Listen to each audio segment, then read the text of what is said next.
I found some of these caterpillars on at somebody's house over the weekend that my parents took us to.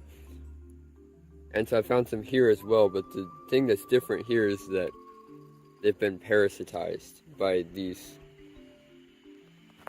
wasps that lay their eggs on the living caterpillars. The larvae go inside, eat the caterpillar alive, and then come out and make their pupae before they turn into adults on the back.